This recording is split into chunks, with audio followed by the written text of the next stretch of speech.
श्री स्वामी समर्थ. स्वामी महाराज तुमच्या सर्व चांगल्या इच्छा पूर्ण करो ही स्वामींच्या चरणी प्रार्थना करते आणि आजच्या या नवीन व्हिडिओला सुरुवात करते. महाशिवरात्री महादेवाच्या भक्तीचा सर्वात मोठा उत्सव, ज्या दिवशी शिव आणि शक्तीचा मिलाप झाला अशी ही पवित्र रात्र. यावर्षी महाशिवरात्रीचे महत्त्व काय आहे, रुद्राभिषेक घरच्या घरी कसा करावा, पूजेची योग्य पद्धत काय आणि त्याचबरोबर आपल्या घरातील या 3 वस्तू आपल्याला चुकूनही खायच्या नाहीतर आयुष्यभर आपल्याला पश्चाताप करावा लागेल, याबद्दलची संपूर्ण माहिती आजच्या या व्हिडिओमध्ये मी तुमच्यासोबत शेअर करणार आहे. त्यामुळे व्हिडिओ हा स्किप न करता शेवटपर्यंत नक्की पहा. जर तुम्ही चॅनलवरती नवीन असाल तर चॅनलला सबस्क्राईब करून कमेंटमध्ये हर हर महादेव लिहायला अजिबात विसरू नका, जेणेकरून महादेवांची तुमच्या कुटुंबावरती, मुलांवरती अगदी भरभरून अशी कृपा होईल. महाशिवरात्री ही का साजरी केली जाते याची 2 मुख्य कारणे आहेत. त्यामध्ये पहिलं कारण म्हणजे शिव आणि पार्वती विवाह. याच दिवशी भगवान शिव आणि माता पार्वती यांचा विवाह झाला होता असे मानले जाते. दुसरं कारण म्हणजे ब्रह्मांड रक्षण. समुद्र मंथनातून निघालेले हलाहल विष प्राशन करून महादेवाने जगाला विनाशापासून वाचवले होते, तोच हा दिवस. या दिवशी महादेवांची उपासना केल्याने मनुष्याला मानसिक शांती, आरोग्य, मोक्ष प्राप्ती होते असे शास्त्र सांगते. महाशिवरात्र साजरी करायची असेल तर 4 मुख्य पायऱ्या असतात. त्यामध्ये पहिलं म्हणजे उपवास. सकाळी लवकर उठून स्नान करून पूर्ण दिवसाचा उपवास करावा. हा उपवास केवळ अन्नाचा नसून मनातील वाईट विचारांचाही असावा. दुसरं म्हणजे महाशिवरात्रीच्या रात्री झोपू नये. रात्रीच्या 4 प्रहरात पूजा किंवा मंत्रजप केल्याने 1000 पटीने जास्त पुण्य मिळते असे देखील सांगण्यात येते. तिसरं म्हणजे मंत्रजप. ओम नमः शिवाय किंवा महामृत्युंजय मंत्रांचा सतत जप करावा. गरीबांना अन्न किंवा वस्त्र दान करणे या दिवशी अत्यंत शुभ मानले जाते. त्याचबरोबर महाशिवरात्रीला शिवलिंगावरती रुद्राभिषेक हा आवर्जून करावा. त्यासाठी शिवलिंग एका ताटात ठेवा, समोर दिवा लावा. अभिषेक करण्यासाठी पाणी, दूध, दही, तूप, मध, साखर, पंचामृत तयार ठेवा. सुरुवातीला शुद्ध जलाने अभिषेक करा, त्यानंतर क्रमाने दूध, दही, तूप, मध, शेवटी पुन्हा साखरेच्या पाण्याने अभिषेक करा. अभिषेक करताना रुद्राष्टकम किंवा शिवमहिमा स्तोत्र म्हणावे. जर स्तोत्र येत नसेल तर फक्त ओम नमः शिवाय या मंत्राचा जप करावा. अभिषेक झाल्यावर शिवलिंग स्वच्छ करून त्यावर पांढरे चंदन, भस्म, अक्षता लावा. सर्वात महत्त्वाचे म्हणजे बेलपत्र. बेलपत्र वाहताना ते फाटलेले नसावे किंवा त्याची 3 पाने अखंड असावीत. जर तुम्हाला शक्य असेल तर रात्रीच्या 4 प्रहरात 4 वेगवेगळे अभिषेक करू शकतात. पहिला प्रहर दुधाने अभिषेक करावा, दुसरा प्रहर दह्याने अभिषेक करावा, तिसऱ्या प्रहरात तुपाने अभिषेक करावा, चौथ्या प्रहरात मध किंवा रसाने अभिषेक करावा.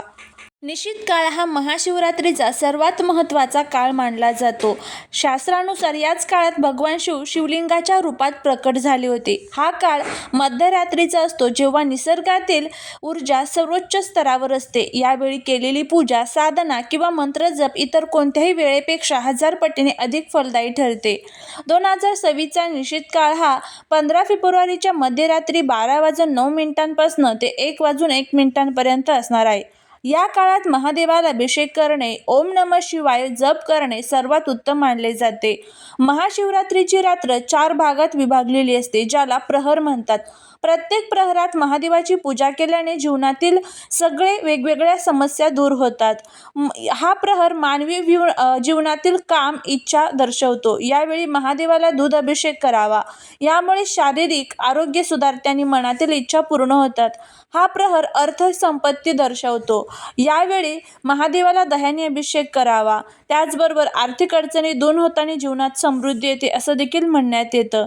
महाशिवरात्रीच्या दिवशी केलेली पूजा जितकी फलदायी असते तितकेच काही नियम पाळणे महत्त्वाचे असते.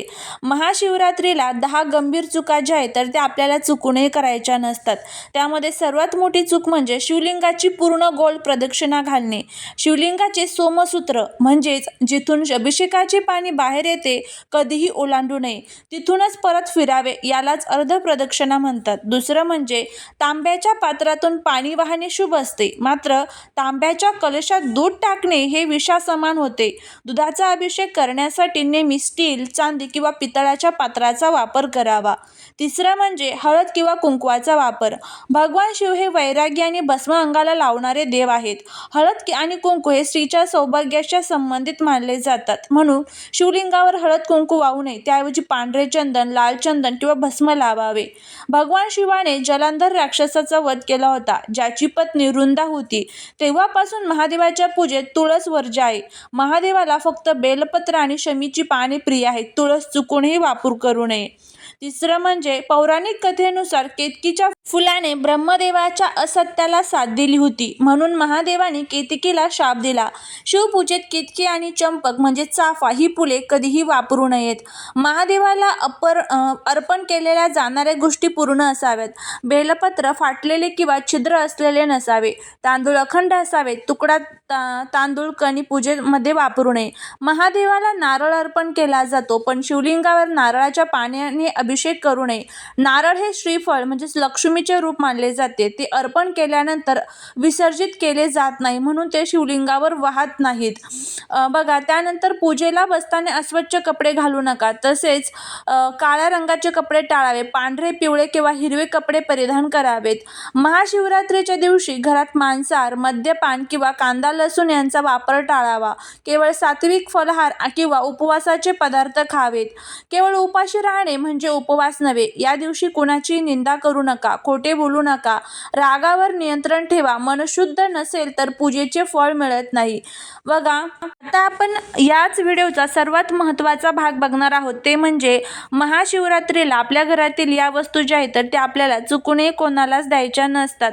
महाशिवरात्र हा ऊर्जेचा आणि सिद्धीचा दिवस मानला जातो. शास्त्रानुसार या दिवशी आपल्या घरातील काही विशिष्ट वस्तू दुसऱ्याला दिल्यास घरातील लक्ष्मी किंवा शुभ ऊर्जा बाहेर जाते अशी मान्यता आहे. त्यामुळे या वस्तू चुकूनही कोणालाच द्यायच्या नाही. त्यामध्ये सर्वात पहिली वस्तू ते आहे म्हणजे पांढऱ्या वस्तू. घरातील दूध, दही, साखर. पांढरा रंग हा चंद्राच्या आणि महादेवाच्या संबंधित आहे. महाशिवरात्रीच्या दिवशी संध्याकाळच्या वेळी प्रदोष काळात कोणालाही दूध, दही किंवा साखर उसने किंवा उधार म्हणून देऊ नये. त्यानंतर काय होते, यामुळे घरातील सुख शांती कमी होते आणि मानसिक तणाव वाढतो. दुसरी वस्तू आहे जी ती म्हणजे मीठ. मीठ हे घरातील समृद्धीचे प्रतीक मानले जाते. या दिवशी मीठ दुसऱ्याला दिल्यास घरातील बरकत कमी होते. मीठ उसने दिल्याने कर्ज वाढण्याची शक्यता असते आणि घरातील नकारात्मकता वाढते. तिसरं म्हणजे कात्री, सुरी किंवा टोकदार वस्तू. महाशिवरात्री हा प्रेमाचा आणि जोडण्याचा सण आहे. या दिवशी कोणालाही कात्री, सुरी किंवा सुई यासारख्या टोकदार वस्तू देऊ नये. महाशिवरात्रीचा उपवास हा अत्यंत पवित्र मानला जातो. शास्त्रानुसार आरोग्याच्या दृष्टीने या दिवशी आहार विहाराच्या खूप महत्त्व आहे. तुम्हाला माहीत आहे का, उपवासाला जर हे 3 पदार्थ आपण खाल्ले तर अनेक प्रकारच्या संकटांचा आपल्याला सामना करावा लागू शकतो. त्यामध्ये सर्वात पहिलं जे आहे ते म्हणजे साधे मीठ. उपवासाला समुद्रातून मिळणारे साधे मीठ खाणे टाळावे. त्याऐवजी तुम्ही सेंधव मिठाचा वापर करायचा आहे. दुसरं म्हणजे या दिवशी चुकूनही आपल्याला भगर जी आहे तर ती खायची नाही. जर भगर आपण खाल्ली तर आपल्याला संपूर्ण उपवासाचं जे फळ आहे तर ते मिळत नाही. आणि तिसरी जी वस्तू आहे ते म्हणजेच या दिवशी चुकूनही सूर्यफूल तेल किंवा सोयाबीन तेलाचा वापर करू नये. त्याऐवजी तुम्ही तुपाचा किंवा शेंगदाणा तेलाचा वापर जो आहे तर तो करावा. आणि त्यानंतर जर तुम्हाला उपवास नसेल तर उपवासाला नसलेल्यांनी कोणते पदार्थ वर्जित करावे. त्यामध्ये पहिलं म्हणजे मांसाहार, दुसरं म्हणजे कांदा लसूण आणि तिसरं म्हणजे मद्यपान आणि व्यसन. तर हे पदार्थ तुम्ही या दिवशी चुकूनही खाऊ नये. महाशिवरात्रीच्या दिवशी अजून काही नियम आपल्याला पाळायचे असतात. तर या दिवशी दूध, दही, पेढे यासारखे पांढरे पदार्थ खाणे शुभ मानले जाते.